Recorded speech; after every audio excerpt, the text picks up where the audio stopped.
If Indian businesses are being toasted for their successes, it is also because of the surrounding politico-economic ecosystem that is fueling this growth. It is now a real honor for me to welcome on stage three union ministers, Mr. Ravi Shankar Prasad, Mr. Suresh Prabhu, and Mr. Piyush Goyal, who will be joining us as soon as he comes to this hall. Their contribution to nation building is there for all to see. Now, if many of us have felt over the last few years particularly that governance has become more technology-enabled and public services have become more easily accessible, a significant part of that credit goes to Mr. Ravi Shankar Prasad, the Minister for Law and Justice and Information Technology, who has shepherded the Digital India program. As the Law Minister, he has piloted several landmark initiatives, and that includes a move to draft a comprehensive privacy law, as well as the bill to ban the practice of triple talaq amongst Muslims. Ladies and gentlemen, please put your hands together for Mr. Ravi Shankar Prasad.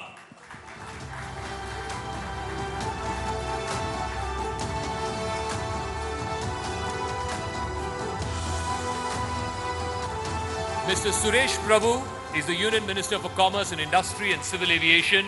He brings a wealth of experience to his current role, having handled several ministries in the past. Ladies and gentlemen, please put your hands together for Mr. Suresh Prabhu. Shireen, the floor is yours. Thank you very much, Zaka. Well, it's my pleasure now to welcome the two ministers on stage, and shortly we'll be joined by Mr. Piyush Goyal as well. Mr. Prasad, let me start by asking you, sir, and we finished talking about the economic roadmap for 8% plus growth in the previous panel just a few minutes ago. But let me ask you, sir, this is election season, and everyone wants to know what is going to be the big election mantra, what are going to be the big promises that your government will make to ensure that, as Ajay Singh pointed out, it is Fir se ek baar Modi Sarkar. You see the kind of work we have done in the last 4.5 years plus is by itself a great example as to how we have changed the narrative of India. I was talking about Digital India program. Today, India's digital transformation is happening, and I would like to take this opportunity that Digital India is beyond IT. It is designed to empower ordinary Indians with the power of technology. Low-cost technology. The JAM Trinity we have talked about repeatedly as to how we have saved close to 1 lakh crore plus. The e-governance part, the e-hospital, the e-scholarship, the electronic manufacturing in the mobile sector, all is happening. But the most important point is today India's poor feels empowered. And just now we are talking about this whole Modi Care, the largest healthcare scheme. I have met digital movement as the kind of a mass movement, common service center you must have heard about. Right. From 80,000 we took to 3 lakh plus. They are digital kiosks giving services. They were also involved in registering Indians for this Ayushman Bharat. Out of 2 crore registration, 1.5 crore has been done by them in the last 2 months. So this is a new landscape happening in India of transformation. I am not talking about other developments we will talk about, but I think the changing narrative which has happened in India, from economic growth to equity to care for the poor, apart from the image of India, surely people will trust us. So give me some specifics on what you're going to go to the voters with. I think you have to await the manifesto finalization. Sneak peek? Sneak peek? Sneak peek what we have done, we want to carry it forward. Today India is the 6th biggest economy of the world, we'll make it the 5th biggest economy of the world. That's how we'll go. Today India has become the 2nd largest mobile manufacturer in the country, in the world. We'll make it the 1st. Today India is the 2nd biggest startup movement in the world. 8 are unicorns, 1 billion plus. Okay, we'll make it the top startup movement in the world. This is how we have to change the narrative. From the farmers, to the poor, to the underprivileged, to the aspirational. That's how we'll do it. You know, since you talked about technology and you talked about how Digital India is not just about IT, but it's about empowering the citizen, it's also being used as a tool to connect with politicians, and it's also being used as a tool by politicians to engage with the common voter. I want to ask you, about elections in the time of social media. Today, in fact, the Twitter CEO, Jack Dorsey, was summoned by the parliamentary panel. He wasn't there. There was a representative from Twitter there, but you've been talking to Twitter, Facebook, and so on and so forth on how they can sort of ensure that we have clean elections. What is the conversation at this point in time leading to, and how is the government engaging with them? I can only give you the general ideas, because as far as Twitter's appearance before the parliamentary committee is concerned, that is their domain. I have said very clearly, all the social media platforms are welcome to do business in India, because India offers a big digital commercial opportunity also. Facebook has the biggest presence, so has WhatsApp, Twitter's the second and third. But I have said very clearly, India appreciates, acknowledges and respects freedom of ideas on social media. But any abuse of data of Indians to influence the election will not be acceptable. Mark Zuckerberg apologized. Cambridge Analytica issued a notice. They did not respond properly. The matter I have referred to the CBI. Okay. So we have been very tough. And thirdly, most important, any kind of data imperialism will not be acceptable by any company. We believe in equality. We believe in India's sovereignty also. If you go like that, surely a proper norm will come. An election commission is equally aware of that. And in no manner whatsoever, the data of Indians shall be allowed to be abused to influence elections.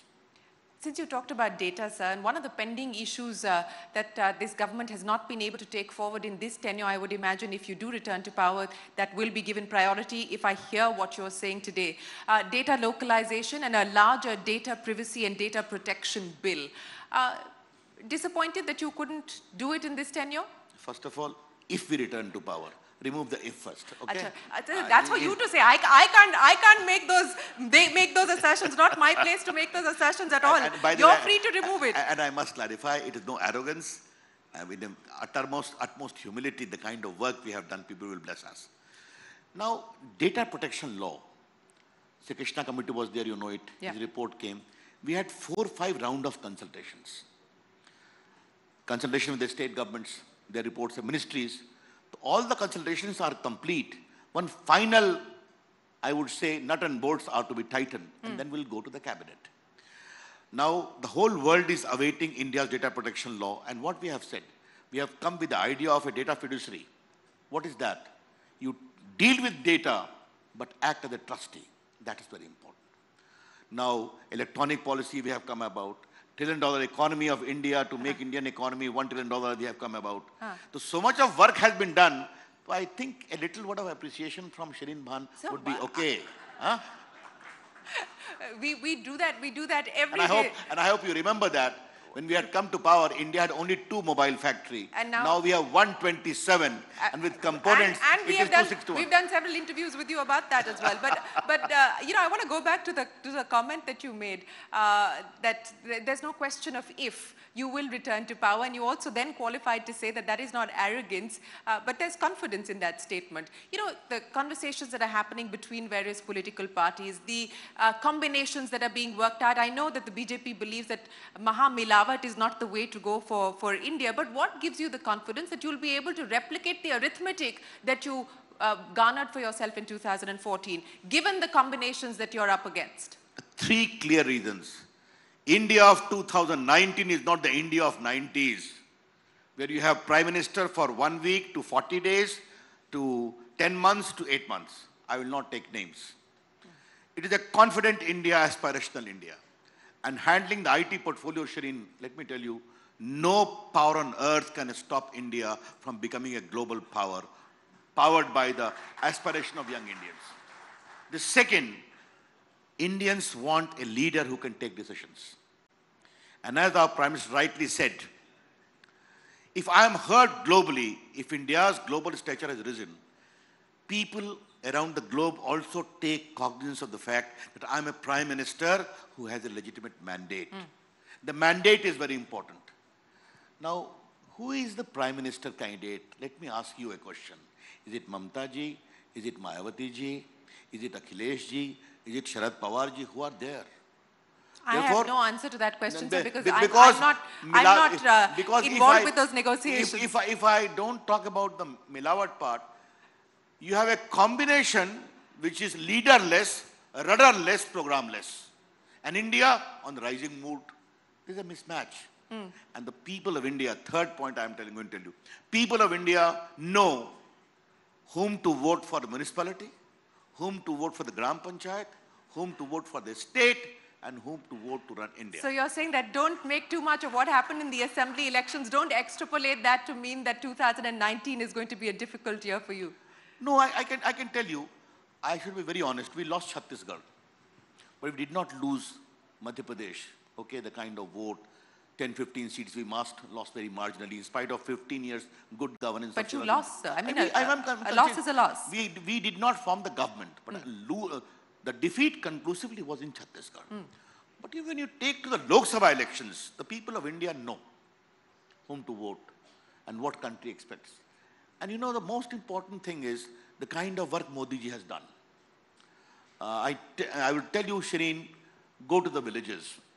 I just returned. I know you have a powerful presence in Mumbai and Delhi. I just returned from Bijnor actually, and I was shooting around there. I have seen you go beyond Bijnor. Okay, all right. Go to Bihar, go to UP villages, go to Madhya Pradesh, and go to. I was just. We do that. I had gone to Vellore and Madurai. Let me tell you, the great change happening in India, the aspirational India, even young boys, girls, women, is something to be appreciated. Absolutely. Let me also at this point welcome Honorable Minister Mr. Piyush Goyal. Thank you, sir, for joining us here this evening. Ladies and gentlemen, a big round of applause. Mr. Prabhu, let me come to you now, sir. Mr. Prasad, absolutely confident that the government will return to a second tenure. But let me ask you in terms of the economic roadmap. I don't think he's not in doubt also. No, I would imagine he's not in doubt. There should be. You're not in doubt, I suppose? Ravi ji, Shireen is worried about herself. Why should I be worried? I have no idea why you say that I should be worried. I have nothing to do with either anyone who comes to office, sir. We do our job. I hope so. We do our job, sir. We do our job. Mr. Prabhu, thank you very much. We do our job. Mr. Prabhu, let me ask you, sir. You know, just before your panel started, we were talking about the export aspirations for India. And especially as you look forward, you have announced an agri-export policy. You're talking about announcing various other measures as well. How will you ensure that we move up this 1.5–2% share of world trade that we currently enjoy? What is it going to take India beyond that? You know, firstly, we are already moving up. As you can see, our agriculture export, which is just about $30 billion, we want to take it to $100 billion. So because you mentioned agriculture exports. But generally, this is an unprecedented time for the global trade. No one has ever faced such a challenge to global trade, ever. So despite that, our exports are growing. In fact, this year, our exports will be growing at the highest rate. We'll be registering the highest number of exports ever in this year, including service and merchandise will definitely exceed $500 billion. So in addition to that, we are now working on a strategy as to how can we actually get new markets and new products. See, you cannot get new markets unless you re-strategize yourself and find out in those markets which are the products which will sell. So unless you actually have this matrix of product and market put together, you are not going to succeed. So we are working on that. While we do this, as I said, agriculture was never thought to be an exportable item. Because we always looked at it from a domestic perspective. But the first time we are actually not only made a policy, it is under implementation. Within a week of the policy being approved by the cabinet, we are involved, all the state governments are working on it to supplement it and to support it. There is an air cargo policy, which we announced on the 15th of January. So because particularly the agriculture products, because perishable in nature, particularly vegetables and fruits, which you lose about 30% of them before it reaches the marketplace, all those products will have to be airlifted. So that again is being made.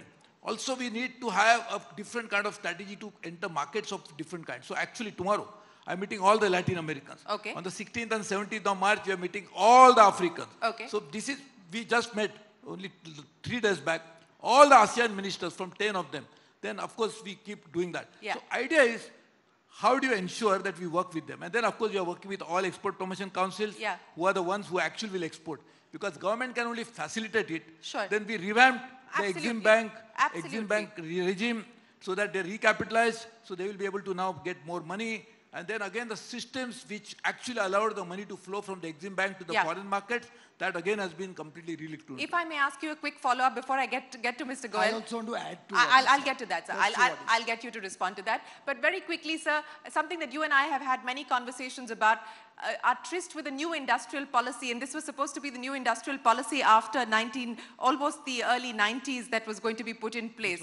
The new industrial policy that you've been working on. Is it going to happen this term or next term? One is the new industrial policy is already approved, waiting only cabinet approval, because we had worked out a complete detailed action plan as well along with the policy. Yeah. So it has already been ready, it is waiting for the cabinet. Now it's a matter of time, because when we do it now or we do it after the election, as you are saying, in our same government, we like to do it after the election. Same government, so it'll get... Basically, but a process is very clear. In this new industrial policy, whatever elements we have put in, they are already under implementation. For example, removing regulation. Yes. This is one of the key components of industrial policy. Because industrialization can happen only when government withdraws and do not try to create any impediments in the way of industrialization happening. So that is already in works and that is already taking place. Secondly, industrial corridors, which we want to make sure that industrial corridors will happen in a way, and now we add a new dimension, that some of the nodes of this industrial corridor will have country-specific location. We offered it to Russia, we offered it to Korea, and in fact the Korean minister was here, Minister Kim, who is actually looking at it, and they will themselves plan it. We are also offering like that to specific countries. So the idea is that industrial policy, which is actually aiming at increasing the share of manufacturing. Incidentally, we already created a map. In this $5 trillion, 20% of GDP, moving up from 16%, will come from industry. So the industry itself is going to contribute significantly more, and that to the today $2.6 trillion. But now we'll have to wait. 16%. We'll have to wait till after the election. You can imagine how much more in absolute number the contribution of the industry will be making to India's leading GDP growth. So actually, this is something which is already under work. So all of these elements, key elements of the industrial policy, are already under work. Okay. I just want to add one thing, which really goes to the credit of Sureshji. For the first time in India, logistics has been understood to be an important element of our export competitiveness, as well as the cost of operations in the country for businesses. He has brought out a very robust framework in which different ministries are working under him to work out how we can bring down the logistics costs, which is currently considered to be quite high when we look at international standards, and bring it to the 8% or so, which is a reasonable benchmark. And for that, while he was the railway minister, he had started a process which we have continued. You are well aware we stopped the railway budget and wanted to get politics out of railways and do railway planning based on economic consideration. Thanks to the initiatives that he had started, today the railways has a very clear perspective plan in hand of 23,000 kilometers of doubling, quadrupling, tripling, whatever else, certain new connections to be made to the ports, to emerging ports, to add capacity to ports, movement of containers. We prepared the entire perspective plan. 2 more dedicated freight corridors which in the long run need to be brought in. The earlier 2 he had expedited and now are taking shape, will be over by end of next year. All of this will increase the modal share of railways to about 45 to 50%. Otherwise, if it was business as usual, from its current 30%, it would have fallen to... It will unclog the roads, make it more viable, cost efficient. And I believe that the way forward, both it will impact the railways becoming a more profitable organization and bring down logistics to less than 8%. This is an important point when I was telling you about, and what Piyush just mentioned. Just imagine what is lacking in India. Entrepreneurship, any Indian living, India going out, succeeding.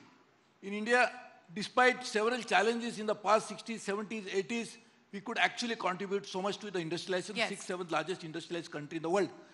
What was lacking, what he mentioned, is a logistic issue. We have infrastructure, but not logistic.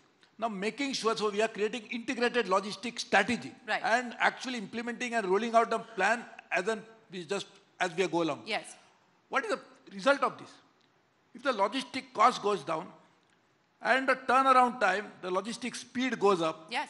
And Big win for competitiveness. I told about deregulation. Yes. As we keep doing that, the entrepreneurship in India is already there. Absolutely. The good example is aviation. Yeah. We removed as much roadblock as possible. Now we are coming out with a completely 2040 vision for aviation. Yeah. So there is a complete clarity as to where we'll go. So once all of this happens, yeah. I will not be surprised. We'll definitely be the third largest economy. It's a matter of time whether absolutely in 7, 20, 15 years, sure. that's what we are trying to work on. Sure. And with leadership of Prime Minister Modi ji, we'll reach there sooner than later. Okay. Because leadership does matter. It's in the case of Singapore. Why it became such a great country, the yes. city becomes a country because of leadership. So leadership would matter. Okay, let me ask the three of you, and Mr. Goyal, if I could use a cricketing analogy, because you're somewhat of an all-rounder in this government, from coal ministry to railway ministry, finance ministry. So let me ask you this, and I'll ask you this in the context because the three of you have made it very clear that you're coming back to power. So if I could focus a little bit on the unfinished agenda. When you came to office in 2014, the promise was maximum governance, minimum government. The assumption was that that would actually mean that you would cut down the size of government. Why do you actually coal ministry and mines ministry? Why do you need a separate MNRE ministry? That was the assumption. Is that now going to be something that you will consider actually doing if you were to return to power? First of all, when you talk of all-rounders, as I was walking and I was complaining that I didn't know there are going to be 3 ministers, then I would never have come, because in this government, each minister is capable of handling the entire government and responding about the entire government. So you really didn't need 3 ministers here. Point 1. Point 2, press makes its own assumptions.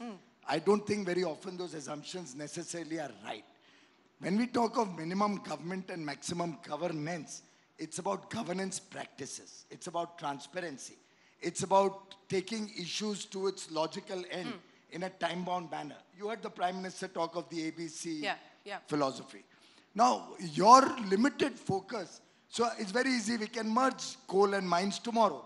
Like that, we can merge 10 other ministries. That's not a big deal. But you will feel satisfied, oh, that's great reform.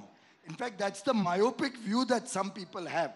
That, oh, if the ministries get merged, it's great reform.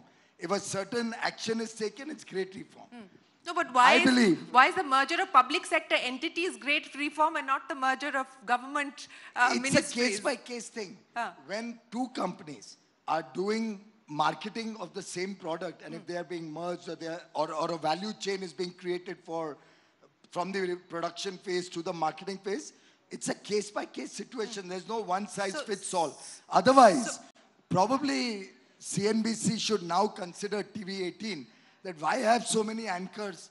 Why do they need to have so many people? After all, the TV runs only once at a time. You can have one anchor from morning to evening. Employment. I thought you wanted to create employment. I thought the government wanted to create employment, not to put people out of work. I didn't know Mr. Mukesh Ambani is so दानवीर बन गए कि अभी employment create करने के लिए अपनी profitability को affect कर रहे हैं. So I think there's no one size fits all. The situation has to be seen in perspective. If we didn't have an MNRE ministry, you think we could have given the kind of thrust and focus that today renewables has? We have become the world's renewable capital today in India. Right. Coal is an issue which affects the availability of power in this country. We are proud to say within 1 year of this government, we were able to make India self-sufficient to the extent possible in coal and power surplus. Sure. Now, all of these things need focus attention. And I think there is no such rule that when you talk of minimum government, it's just cutting down departments. It would only mean an optical illusion. Okay. I believe outcomes matter more than the Fair point. Let me ask you, and then I'll ask Mr. Prasad as well, because he's been involved with looking at this issue in his former avatar with MTNL and BSNL. So I'll put that question to you as well. Strategic disinvestment, again, was something that the government had talked about. If you were to return to power, is this something that do you believe that this will be part of the unfinished agenda that will be taken forward? Because this is your stated objective. You in fact got cabinet approval to go ahead with strategic disinvestment for more than a dozen odd companies. First of all, let me put it in a larger perspective. How we jumped 30 points in ease of doing business in such a short time. How is that IMF and the World Bank have said India is the fastest growing economy? How is it that we left France over to become the sixth biggest economy of the world, likely to even leave England behind. It is a collective effort of reform, of good governance, of delivery. That is very important. If you ask my view, coal and mines need to be focused separately. As Piyush rightly pointed out, MSME, we focus separately and see the results as to how the small industry are doing. The way we focus on IT. I did not know much about IT till I became the minister. Now India is acknowledged digital power. Now, coming to the larger narrative, don't confine telecommunication only to BSNL, MTNL. No, I'm not. I'm just saying strategic disinvestment. Yeah. But I think the return which the government of Mr. Modi has got on disinvestment, I think is the highest amount ever. But let me tell you, have we permitted a fair competition in the telecommunication or not? More players have come or not? We have also been very fair in spectrum allocations. All the previous kind of clouds are no more there. So I think you have to take the whole thing in a totality. And the biggest focus of our government, which I would like to highlight in this August gathering, is a good blend of growth and equity. There has always been a big debate. We came with GST, tax reform. Today, income tax returns have risen. Returns in the GST have risen. The government has more money in its kitty. We are doing it for the poor, underprivileged, and also for infrastructure. Digital power, other sector, Swachh Bharat, Shauchalayas. Therefore, this fine blend of growth and equity is truly a remarkable achievement of our government. Okay, let me get... I need to put one more thing in perspective. Yes. Your channel particularly, Yes. I mean, I'm not come here to have a ranking match with you. It looks like but that. your channel particularly Yes. has a favorite subject that you talk about and you propagate. Some people who also talk a lot about it, is privatization of our public sector banks. In this room, we have a lot of people who come from industry. I dare say each one of them today is where he is because of our public sector banks. I am where I am today here because of our public sector banks. They have helped Indian industries survive, grow, nurtured them.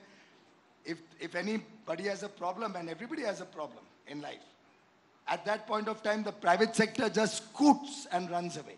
It's our public sector banks that hold our hand and help nurture a person through the life cycle of business. Point one. Point two, private sector has not covered itself with glory with their banking practices. So it's not that the panacea of all problems is you privatize everything. We have enough problems in the private sector which are now coming home to roost. So clearly privatization is not the solution necessarily. I think you have to realize it's not ownership which defines success or failure. Sure. It's vision and leadership.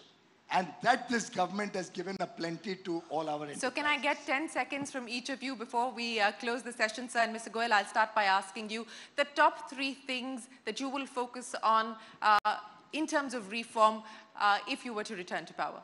Well, as Raviji rightly said, reform in the perspective of a business channel or a pink paper is not necessarily the reform this government looks at.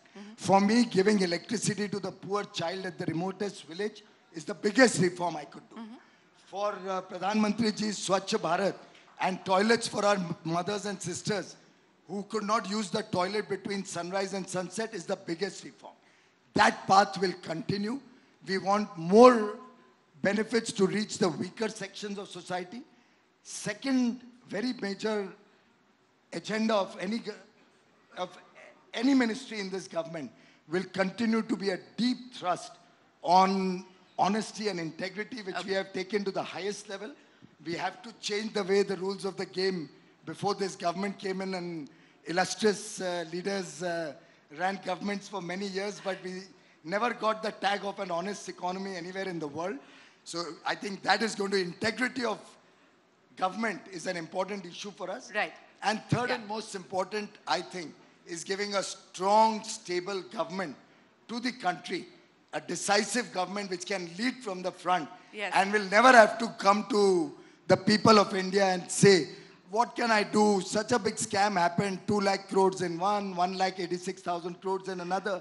But these are the compulsions of coalition politics. Okay. I would hate to have a prime minister in this country anymore, once more, who has to say, but these are compulsions of coalition politics that a media anchor will decide who will become a minister and which department will be given to that person. Well, we have no such power, I can assure you that. But that is the perfect note to thank each of our panelists, because I think Mr. Goel has set up this discussion for our next guest who joins us here. But my many thanks to Mr. Prasad, Mr. Prabhu and Mr. Goel for joining us here and taking us through what the vision will be as you move closer to the elections. Thank you once again, sir, for joining us here. Do we have a round of applause for Mr. Ravi Shankar Prasad, Mr.